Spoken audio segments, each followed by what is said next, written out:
ஒரு கவி இது கொடியவர் கொடிபட வெடியாதோ, திடுதிடுமென ஒரு படையணி அடிமைகள் படுதுயர் துடையாதோ, மடமட என ஒரு நொடியினில் இடுகர விலங்குகள் ஒடியாதோ, கொடியொடு முடியொடு படையொடு தமிழின விடுதலை கிடையாதோ என்ற உணர்ச்சி பாவலரின் வரிகளோடு எங்கள் தாத்தா பேமா ஐயாவுக்கு முதல் வணக்கம்.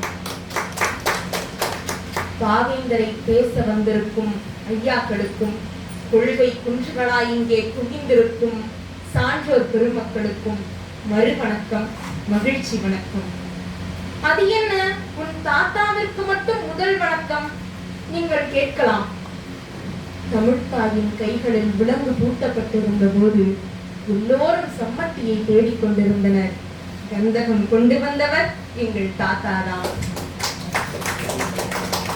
நீங்கள் எங்கள் தாத்தாவை ஒரு போராளியாக, ஒரு பேச்சாளராக, ஒரு இயக்கவாதியாக காண்பீர்கள். ஆனால் நான் ஒரு இளைஞராய் காண்கிறேன். அந்த கால நியாயங்களை இன்றும் பிடித்து தொங்கிக் கொண்டிருக்காமல் இன்றைய அறத்தின் வழியே அது ஒத்து வராது என்று உணர்ந்து அதை தூக்கி எறிந்து புது ரத்தம் பாய்ச்சி அமைப்பையும் தன்னையும் இளமையாக வைத்திருப்பதால் எங்கள் தாத்தா இளைஞர். கொண்டு சிலர் எங்கள் தாத்தா மீது கல்லெறிவதையே வேலையாக கொண்டிருக்கிறார்கள்.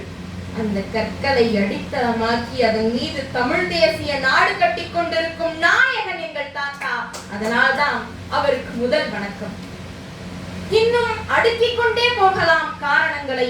பாவேந்தருக்கு காலம் பற்றாமல் போய்விடும் என்பதனால் அந்த கால கவிஞனை தொழுது தொடங்குகிறேன். இங்கே மேனாட்டு கவிஞர் வேர்ட்ஸ்வொர்த்தின் மூக்குக்கும் கீட்ஸின் முடிக்கும் கூட ஆராய்ச்சி உண்டு. ஆனால் பாவேந்தர் தமிழ் வரலாற்றில் இடம் தராமல் தள்ளப்படுவது ஏன்? பாவேந்தரை மேடையில் ஏறி விற்றார்கள் அவர்கள், ஆட்சி கட்டிலில் ஏறினார்கள், பேருக்கு ஒரு பல்கலைக்கழகத்திற்கு பெயர் சூட்டினார்கள். பாவேந்தரிடம் பயன்பெற்ற அவர்கள் ஆடியில் ஏன் கை கழுவினார்கள்? திராவிடம் என்ற கால வழுவை எதிர்த்து நமக்கு திகாவும் வேண்டாம், திமுகவும் வேண்டாம், தமிழர் என்று தனிக்கழகம் ஒன்று அமைப்போம் என்று வெளியேறினார் பாவேந்தர். திராவிடம் அவரை வெளியேற்றியது.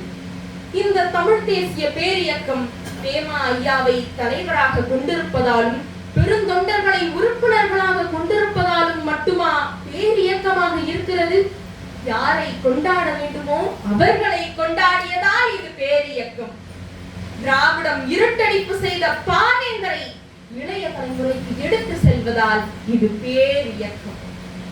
உலக முதன்மொழி தமிழ். அது முதலில் தோன்றிய பொழுது அதற்கு மொழியென்றே பெயர். மாந்தன் ஒருவன் மற்றவனிடம் மொழிந்ததால் அது மொழி. பிற மொழிகள் தோன்றிய பின்பு அதற்கு தமிழ் என்று பெயர் வந்தது. இது பாவாணர் நோக்கு, அறிவியல் நோக்கு. தமிழ் என்றால் அமிழ்து, அமிழ்து அமிழ்து அமிழ்து அமிழ்து என்று சொல்லிக்கொண்டே இருந்தால் தமிழ் வரும். தமிழ் தமிழ் தமிழ் தமிழ் என்று சொல்லிக்கொண்டே இருந்தால் அமிழ்து வரும். இது பாவேந்தர் நோக்கு, அழகியல் நோக்கு. தமிழுக்கு உயிரெழுத்துகள் 12ஆக இருக்கலாம், ஆனால் உயிர்கள் 10 கோடிக்கும் மேல். மொழி என்பது ஒரு தகவல் பரிமாற்ற கருவி என்பார்கள் வெத்து வேட்டு மேனாமணிகள். மொழியை உயிரென கண்டவர்கள் தமிழர்கள். ஒரே நேரத்தில் இந்த தமிழகத்தை நிறைய வேந்தர்கள் ஆண்டாலும் அவர்களின் ஒற்றை உயிராக இருந்தது தமிழ். அதனால்தான் நம் தேசத்திற்கு தமிழ்நாடு என்று பெயர். மொழி உணர்ச்சி மிக்கவர்கள் தமிழர்கள். அதனால்தான் தம் தமிழை, தம் உயிரை இழித்தும் பழித்தும் பேசிய அந்த கனகவிசயர்கள் தலையில் கல் சுமக்க வைத்தனர். வேற்று மொழி அதிகாரத்தாலும் வேற்று நாட்டு படையெடுப்பாலும் தமிழ் வாழ்விழந்து போனது. தமிழர்கள் சுரணை இழந்து போனனர். அந்த தமிழர்களை உசுப்ப ஒரு பிழம்பு தேவைப்பட்டது. அந்த பிழம்புதான் பாவேந்தரின் எழுத்து. உசுப்பினார்.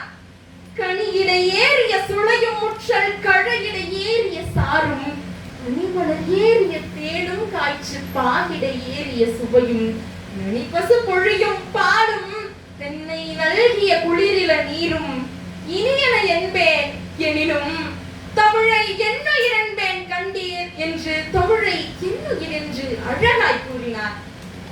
அழகின் சிரிப்பு பாடியவராயிற்று. இதில் ஒரு சிறு குறிப்பு உள்ளது. பனிமலர் ஏறிய தேனும் காய்ச்சி பாகிட ஏறிய ருசியும் என்று தான் முதலில் எழுதியிருக்கிறார் பாவேந்தர்.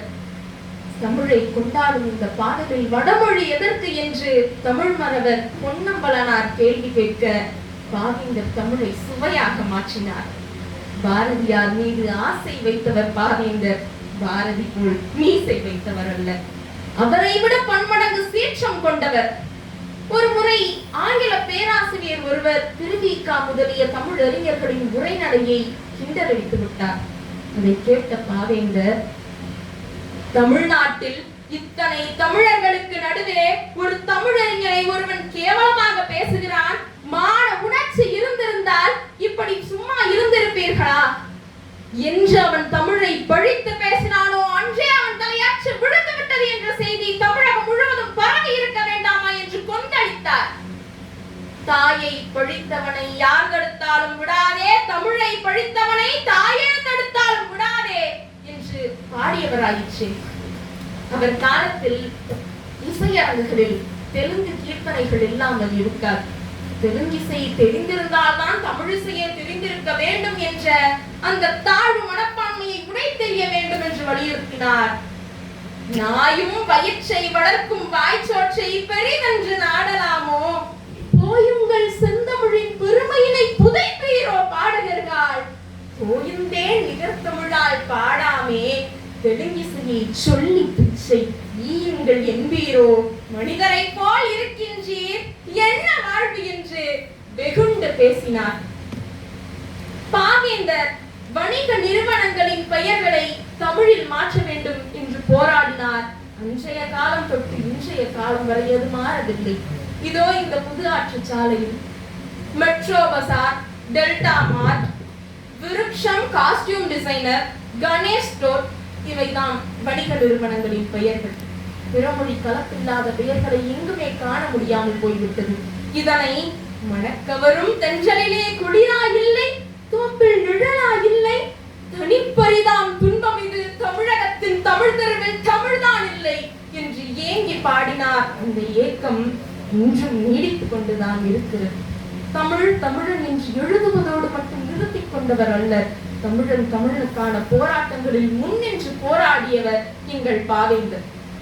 தேவிகுளம், வீர்மேடு பகுதிகளை தமிழகத்திலிருந்து பிரித்து விட்டனர்.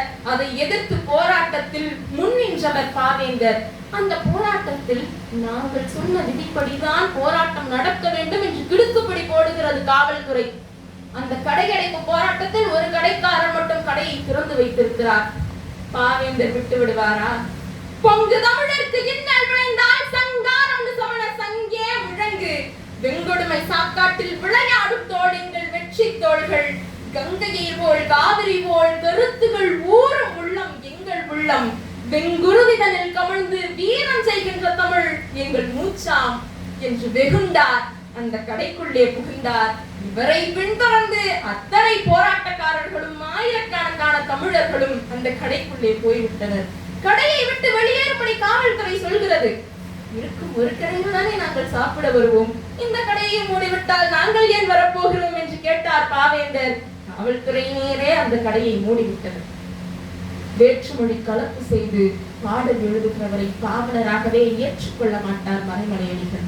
ஆனால் நம் பாவேந்தரை பாவலர் பாவலர் என்று உச்சி மேல் வைத்து கொண்டாடியவர் மறைமலையடிகள். அதிலும் அவரின் தமிழச்சியின் கத்தி போன்ற ஒரு சிறந்த தனித்தமிழ் காப்பியத்தை நான் பார்த்ததே இல்லை என்று உச்சி முகர்ந்தார். இந்த இப்படிப்பட்ட பாவலர்கள் இரு வகையினர். ஒன்று வரலாற்றின் குழந்தைகள், மற்றொன்று வரலாற்றை படைப்பவர்கள். நம் பாவேந்தர் இரண்டாம் வகையினர். மொழி மறந்த தமிழனுக்கு உணர்ச்சியூட்டியவர். வடக்கினில் தமிழர் வாழ்வை வதக்கி பின் தெற்கில் வந்தே இடக்கினை செய்ய நினைத்த எதிரியை என்னால் கட்டே அடக்கடா என்று வைத்த அரங்காக்கும் தமிழே, தடைக்கற்கள் உண்டென்றாலும் கடந்தோடு உண்டென சிரித்தாய் என்று எழுச்சியூட்டியவர் பாவேந்தர். தமிழ் எங்கள் உயிருக்கு நேர், தமிழ் எங்கள் உயிர் என்பதாலே செந்தமிழே உயிரே, தமிழை என்னுயிர் என்பேன் கண்டீர் என்று தமிழரின் உயிரை மீட்டு அவர்களிடம் தந்தவர் நம் பாவேந்தர். மூன்றாவது இசைக்கிழப்பு போரில் பாவேந்தரின் பாடல்கள் தான் அவர்களுக்கு போர்ப்பாட்டு. இந்திக்கு தமிழ்நாட்டில் ஆதிக்கமாம், நீங்கள் எல்லோரும் வாருங்கள் நாட்டினரே, செந்தமிழுக்கு ஒரு கேடு வந்த பின்னும் இந்த தேகம் இருந்தொரு லாபம் உண்டோ என்று அத்தனை தமிழர்களும் தம்முயிரை தந்து தமிழுயிரை காத்தனர்.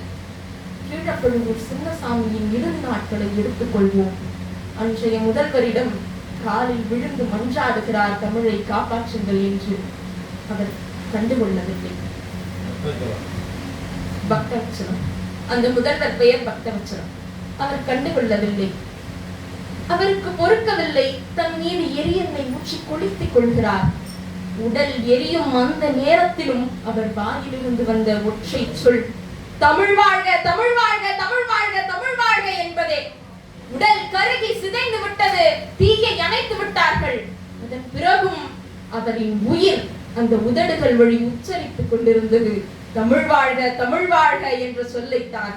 இன்றும் 10 கோடிக்கும் மேல் கீழப்பழுவூர் சின்னசாமிகள் இருக்கிறார்கள். சிலர் தமிழ் எங்கள் உயிருக்கு நேர் என்று உணர்ந்தவர்கள், பலர் உணர்ச்சியற்ற பிண்டங்களாக உழல்பவர்கள். அவர்களும் என்று உணர்ச்சி வருகிறார்களோ என்று தமிழ் மீட்சி வரும், ஆட்சி வரும் என்று கூறி என் உரையை முடிக்கிறேன். நன்றி.